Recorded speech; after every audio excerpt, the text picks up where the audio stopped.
E aí, gente boa, hoje a gente começa essa série de estudos na carta de Tiago. Eu convido você a me acompanhar nessa jornada nas próximas semanas, para nós lermos juntos e juntas esse texto tão importante da Bíblia. Tiago foi irmão de Jesus, ou assim a tradição da igreja nos ensina, e ele só começou a acreditar em Jesus como Messias, como Salvador mesmo, depois que Jesus apareceu para ele, depois de ter ressuscitado.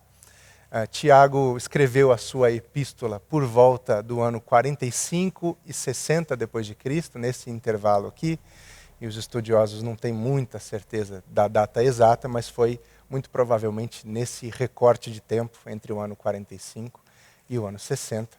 E Tiago era o líder da igreja em Jerusalém. Tiago era um pastor de igreja. E a igreja, ela é um lugar que, quando algo pode dar errado, cedo ou tarde vai dar errado. Quem disse isso foi um teólogo chamado Eugene Peterson.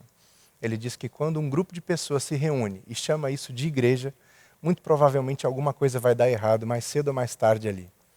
A igreja não é esse lugar que se exige o comportamento perfeito, ela não é um modelo de bom comportamento.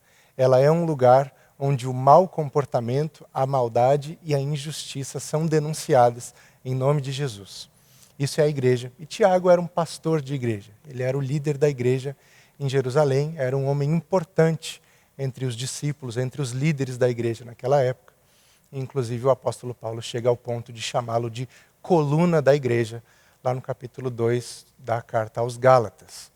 Tiago também tinha um apelido muito curioso. A tradição da igreja, os historiadores da igreja afirmam que Tiago era chamado de joelho de camelo, porque ele tinha calos muito grandes nos seus joelhos por passar longos períodos ajoelhado orando.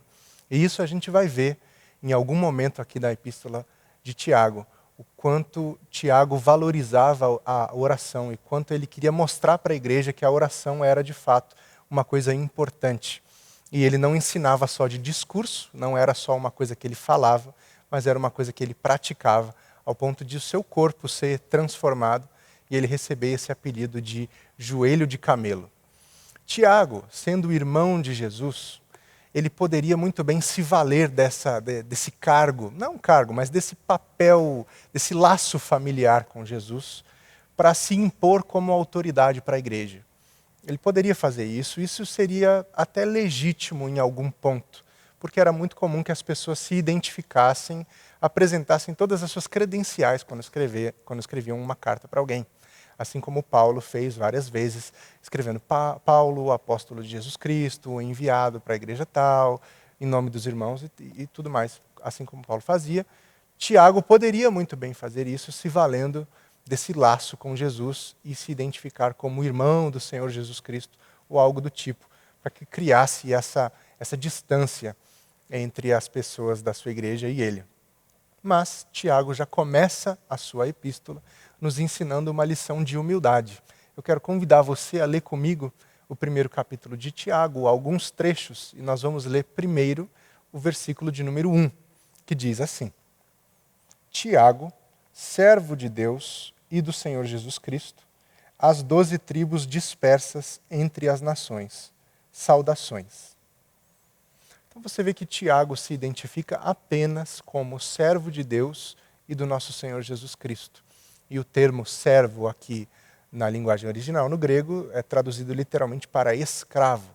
Tiago se coloca nesse lugar diante de Deus e diante de Jesus e diante também da igreja para a qual ele se dirigia, para as pessoas que ele pastoreava, para as pessoas que ele lidava.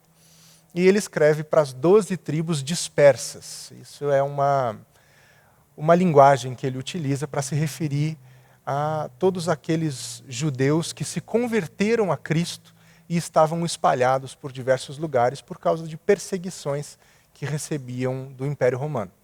Chega um momento na história do Império Romano que eles começam a perseguir os cristãos, atribui-se aos cristãos uma série de culpas e de responsabilidades por coisas ruins que vinham acontecendo. Então eles precisam fugir daquele núcleo do Império Romano para que eles consigam viver de alguma forma com liberdade. Então eles se dispersam e é para essas pessoas que Tiago escreve a sua epístola. Claro que não exclusivamente para eles, porque nós hoje temos acesso ao texto e vamos juntos e juntas estudar um pouco do que esse texto quer nos dizer. Eu quero convidar você a ler mais alguns versículos comigo, começando aqui do versículo de número 2. Meus irmãos, considerem motivo de grande alegria o fato de passarem por diversas provações, pois vocês sabem que a prova da sua fé produz perseverança. E a perseverança deve ter ação completa, a fim de que vocês sejam maduros e íntegros, que falte a vocês coisa alguma. Depois a gente pula para o versículo de número 12. Feliz é o homem que persevera na provação, porque depois de aprovado, receberá a coroa da vida, que Deus prometeu aos que o amam. A gente vê aqui nesse trecho, logo no início do que Tiago está querendo ensinar para as pessoas a quem ele escreve, que eu e você e todos e todas que têm contato com esse texto deveriam considerar motivo de grande alegria o fato de passarem por diversas provações. Que tipo de alegria Tiago está falando aqui? Porque não é possível ter alegria no meio de dificuldades, ou assim diz o nosso senso comum. Eu e você aprendemos que a alegria está intimamente relacionada com coisas boas, com bons acontecimentos. Então a gente sente alegria quando alguma coisa acontece do jeito que a gente esperava, ou até mais, nos surpreende. A gente sente alegria quando o time que a gente gosta faz um gol. A gente sente alegria quando a gente come uma comida gostosa. A gente sente alegria quando alguém diz uma coisa bondosa a nosso respeito ou para nós. A gente sente alegria quando nasce uma criança da nossa família. A gente sente alegria quando a gente ganha um presente. Enfim, você já entendeu. Existem várias circunstâncias na vida que geram alegria por elas mesmas. Não é disso que Tiago está falando, não é dessa alegria que Tiago está falando. A palavra, o termo que Tiago usa aqui na linguagem original, é o mesmo termo que o apóstolo Paulo usa quando ele fala do fruto do Espírito. E quando ele fala do fruto do Espírito, o fruto do Espírito é também alegria. E a alegria, nesse contexto aqui, tem mais a ver com uma disposição do coração em não se render ao desânimo. Entendeu isso? Isso é legal de você acompanhar. Alegria é não deixar o coração se render ao desânimo. Não significa euforia. Alegria e euforia são coisas muito diferentes. É impossível alguém estar eufórico o tempo todo. A gente não vive desse jeito, ninguém aguenta, não é saudável viver dessa forma. Agora, é possível viver com alegria sempre. Isso a Bíblia nos orienta. E o apóstolo Tiago diz que nós, eu e você, devemos considerar motivo de grande alegria, não uma alegria regular, não uma alegria mediana, não aquela alegria qualquer do dia a dia, mas uma grande alegria quando nós passarmos por diversas provações. Essa alegria não se dá pela provação em si, porque é difícil você ter uma disposição alegre no meio de uma dificuldade. O segredo do que Tiago está falando aqui é você manter o seu coração disposto a não se render ao desânimo, mesmo em meio a dificuldades, porque isso vai gerar um fruto na sua vida. Quando essas dificuldades baterem à sua porta, a disposição do coração conta muito. Se o seu coração já está com disposição para se render, é muito provável que essa dificuldade de fato derrube você. Mas se o seu coração tem uma disposição alegre, essa disposição de não se render ao desânimo, a chance de você passar por qualquer provação que você venha enfrentar é muito maior. E esse coração disposto, esse coração alegre, ele celebra justamente porque ele sabe que, por não se render, ele colherá um bom fruto lá na frente. Quando ele passar pela provação, ele vai ter um bom fruto para colher. Essa é a razão da alegria que Tiago nos orienta. É isso que Tiago nos chama para que a gente desperte na nossa vida um coração disposto a não se render ao desânimo. Sabe, a gente passa por situações na vida que o desânimo certamente se aproxima de nós. Às vezes sorrateiramente, às vezes abertamente, ele tenta dominar a gente. A alegria, que o apóstolo Tiago diz, é a gente não deixar o coração se render, o coração se manter perseverante, com uma boa disposição. E aí a gente consegue encarar, inclusive, as piores provações com uma outra dinâmica, com um outro ânimo, com um outro espírito. Uma outra palavra importante que eu quero chamar a sua atenção nesse texto é essa palavra provação.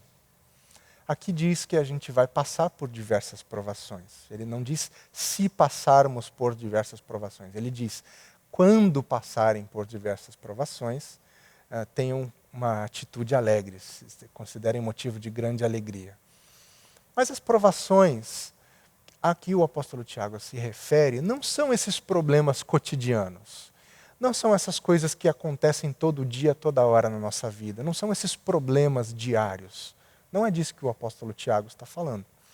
O que ele diz aqui diz respeito a um choque entre uma vida guiada pelo Evangelho e uma cultura e uma sociedade guiadas por valores que são diferentes ou, às vezes, até contrários aos valores do reino de Deus.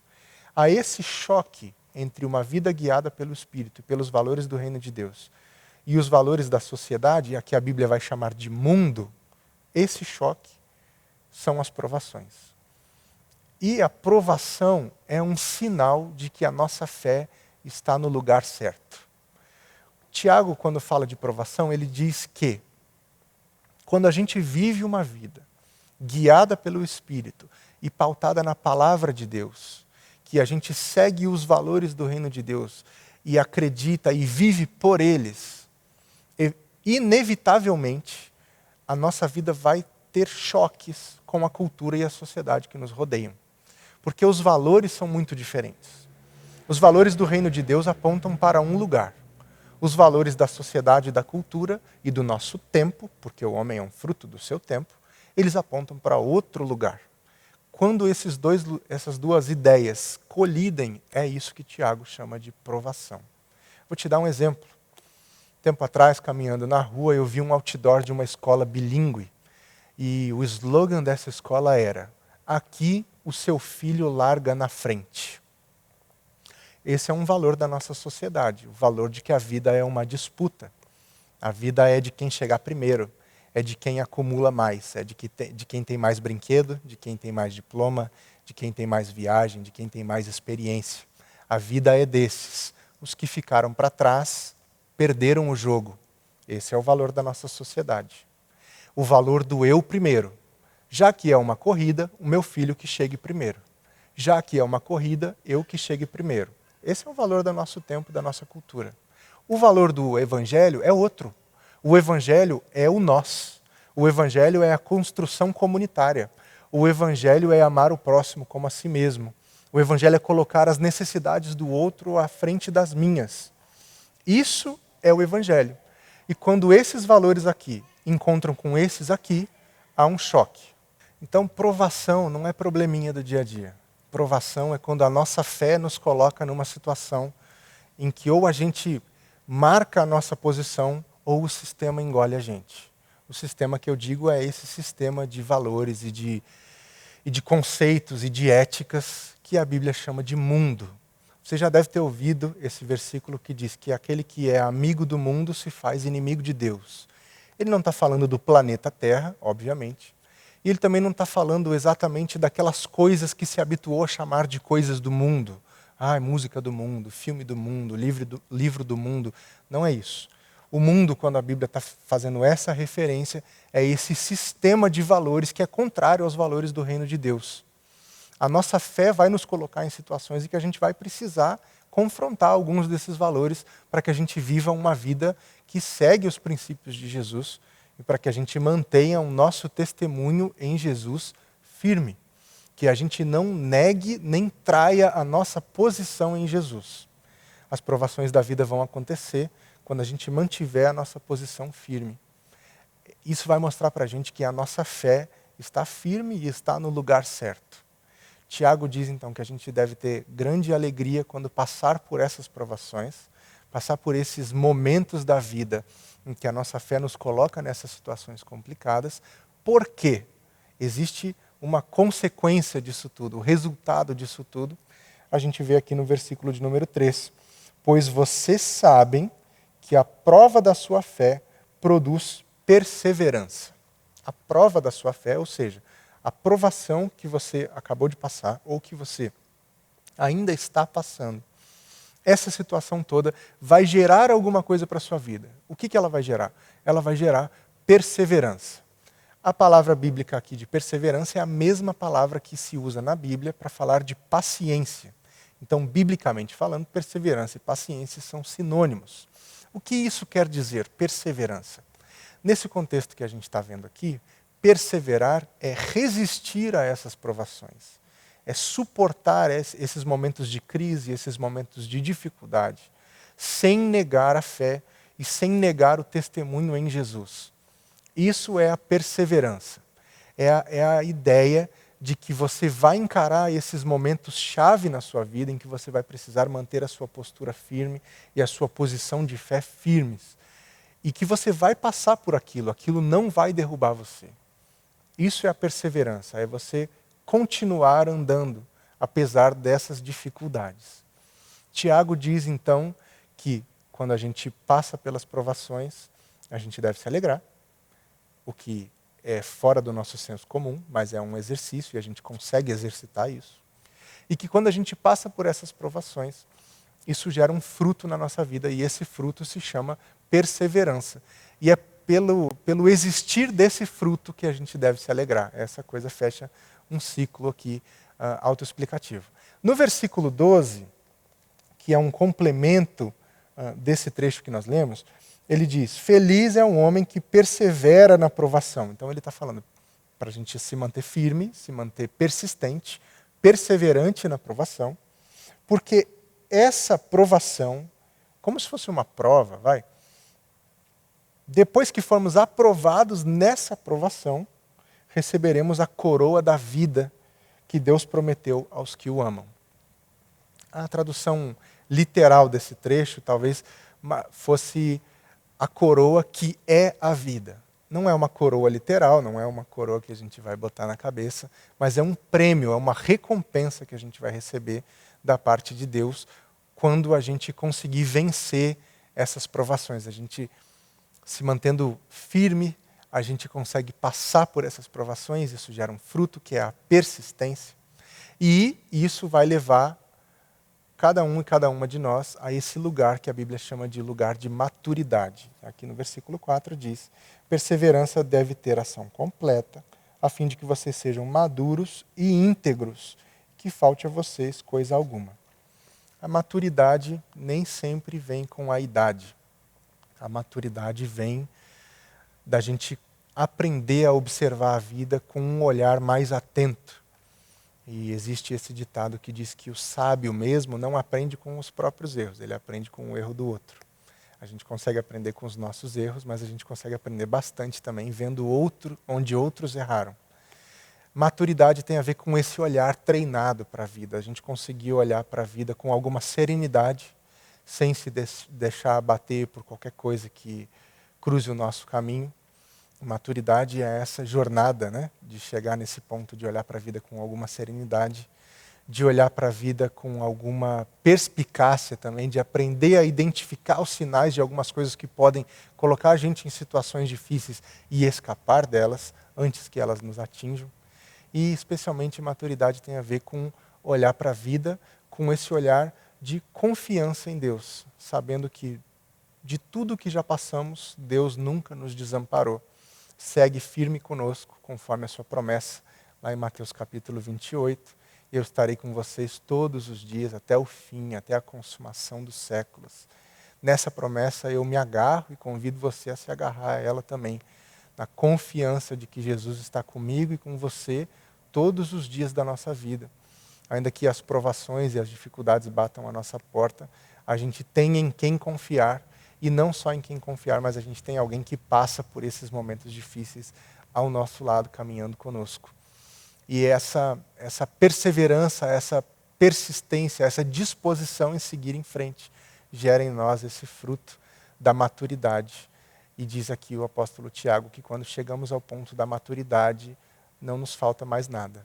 A gente persevera, a gente se alegra porque as dificuldades geram um fruto na nossa vida, A gente confia em Deus e a gente segue firme nele, acreditando que a coroa da vida, a recompensa que ele tem para nós, uma vida eterna do ladinho dele, que já começou do lado de cá e vai continuar do lado de lá, essa recompensa nos aguarda. Então essa é a fala de Tiago para mim e para você, é o convite de Tiago para mim e para você, que a gente aprenda a olhar para a vida com um olhar um pouco diferente, que a gente consiga enxergar até mesmo as piores provações com um olhar mais sereno, que a gente consiga ter alegria, essa disposição de não se render ao desânimo no nosso coração, porque isso tudo vai gerar uma coisa muito boa para nós. Deus nos abençoe.